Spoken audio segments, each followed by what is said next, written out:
Question: How old are you? Answer: We measure the time not like you in astronomical years and in the revolving of the Earth around Sun, because we usually live beneath the surface of the planet. Our time measurement depends on periodically returning cycles in the Earth magnetic field, and according to this, and said with your numbers, I'm today, let me calculate, 57,653 cycles old. I have reached my adult phase and my awareness 16,337 cycles ago. This is a very important date for us. According to your human time scale, I'm around 28 years old. Question: What is your task? Do you have a job like us? Answer: To say it with your words, I'm a curious student of the social behavior of your species. That's why I'm here and talk to you, that's why I have revealed my real nature to EF and now to you, and that's why I give you all that secret information, and why I will try to answer all the questions on your many sheets of paper honestly. I will see how you react, how others of your kind react. There are so many crazies and liars of your kind on this planet who claim to know the truth about us, about UFOs, about aliens and so on, and some of you believe their lies.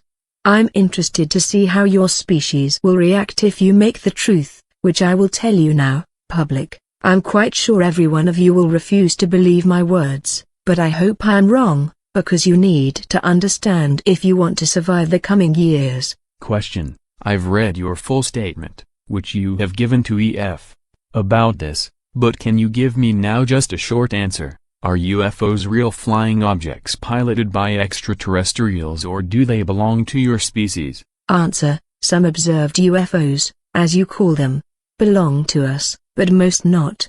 Most of the mysterious flying objects in the sky are not technological devices but mainly misinterpretations of natural phenomena your scientists have not understood, like spontaneous plasma flares in the high atmosphere. Nevertheless, some UFOs are real craft belonging either to your own species, especially to your military, or to other alien species, or at last to us, but a minority of sighted craft belongs really to us, because we are generally very careful with our movements in the atmosphere and we have special ways to hide our ships. If you read a report about a sighting of a metallic bright gray cigar-shaped cylindrical object with a length of, there are different types, let me say between 20 and 260 of your meters, and if this object had made a very deep humming sound, and if there were 5 bright red lights on the metallic surface of the cigar, one at the top, one in the middle, 2 at the end, then it's likely that some one of you have seen one of our ships, and this means that it was either partly defect or that someone of us was not careful enough.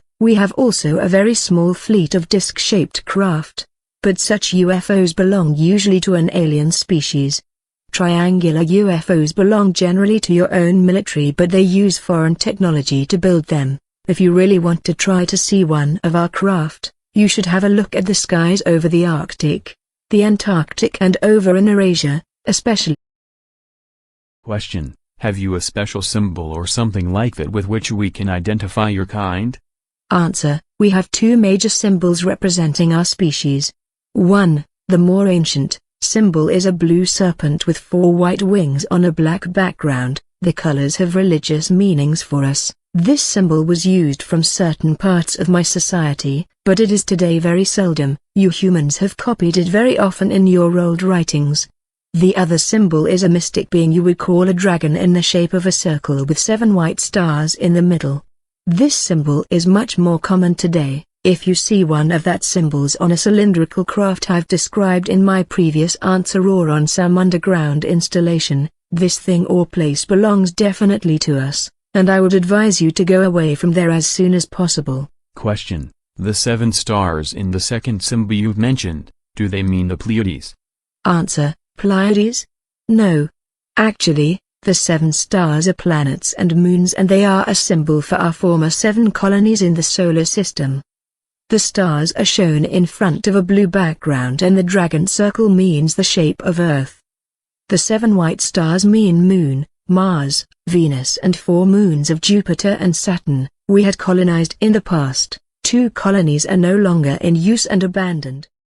Question: As you have not allowed me to make photos, What would be very useful to prove your real existence and the truth of this story? Can you describe yourself detailed? Answer: I know that it would be helpful to prove the authenticity of this interview if you can make some photos from me. Otherwise, you humans are very skeptic. That's good for us and for the real alien species acting secretly on this planet. So even if you had such photos, many of your kind would say that they are fraud, that I'm just a masked human woman or something like that. That would be very offensive for me. You must understand that I can't give you permission to make photos of me or of my equipment. This have various reasons, which I want not to discuss with you further, but one of the reasons is the keeping up of the secrecy of our existence. Another reason is more religious. Nevertheless, you have permission to make drawings of my look and of my equipment I can show you later. I can also try to describe myself, but I doubt that others of your kind will be able to imagine my real look just from simple words, because the automatic denial of the existence of reptilian species and generally of intelligent species other than your own is part of the programming of your mind. Well, I will try. Imagine the body of a normal human woman and you have at first a good imagination of my body. Like you, I have a head, 2 arms, 2 hands, 2 legs and 2 feet, and the proportions of my body are like yours. As I'm female, I have also 2 breasts. Despite our reptile origin, we have started to give milk to our babies during the evolution process. This happened around 30 million years ago, because this is the best thing to keep the young alive. Evolution had done this for your species already in the dinosaur age and, a little bit later, also for ours. That means not that we are now real mammals, but the breasts of us are not as large as those of human woman, and the size of them is generally equal for every female of my kind.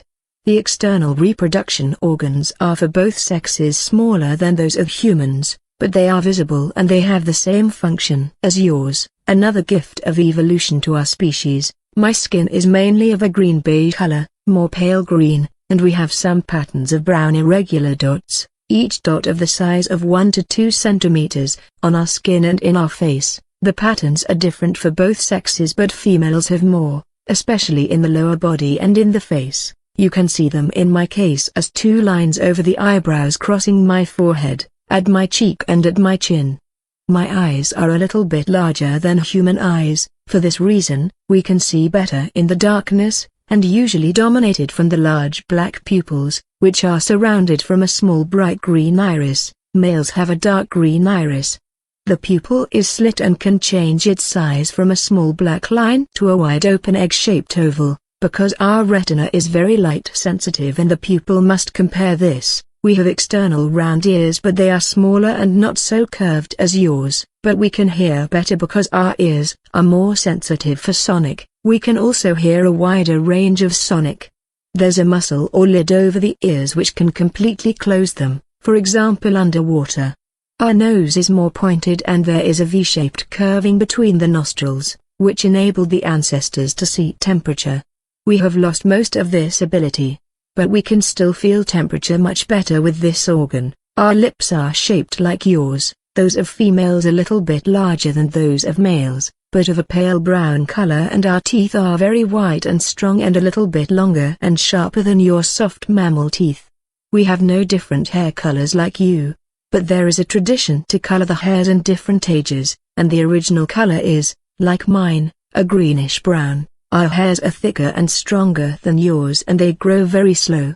In addition, the head is the only part of our body where we have hairs. Our body, arms and legs are similar in shape and size to yours, but the color is different, green-beige, like the face, and there are scale-like structures on the upper legs, over the knee, and upper arms, over the elbow. Our 5 fingers are a little bit longer and thinner than human fingers, and our skin on the palm is plain. So we have no lines like you, but again a combination of a scale-like skin structure and of the brown dots. Both sexes have the dots on the palm, and we have no fingerprints like you.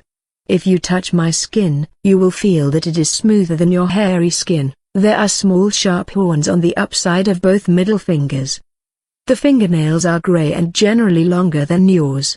You see that my nails are not so long and round at the top. This is because I'm female. Males have sharp pointed nails with a length of sometimes 5 or 6 of your centimeters. The following feature is very different from your body and part of our reptilian origin. If you touch the backside of my upper body you will feel a hard bony line through my clothing.